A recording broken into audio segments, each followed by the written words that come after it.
আজ আমার শ্যুট ছিল সোদপুরে, আর সেদিন আমার কল টাইম ছিল সকাল 10টার সময়।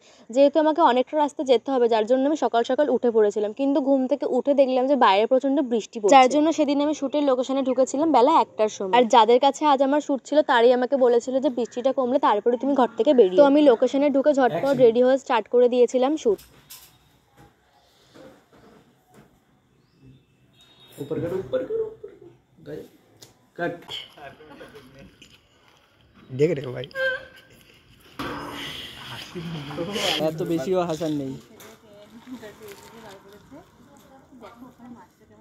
কাট কাট काम বাস বাস আর সেদিন যেহেতু স্টোরিটা অনেকটাই ছোট ছিল, যার জন্য বেশিক্ষণ সময় লাগেনি, প্যাক আপটা আমাদের 5টার মধ্যেই হয়ে গেছে। তো আমাকে যেহেতু আবার অনেকটা রাস্তায় আসতে হবে, যার জন্য আমি তাড়াতাড়ি রেডি হয়ে বেরিয়ে পড়েছিলাম। তো বন্ধুরা, আজকে আমার ভিডিওটা ছিল এই পর্যন্ত। দেখা হচ্ছে তোমাদের সঙ্গে নেক্সট ভিডিওতে। টাটা সবাইকে।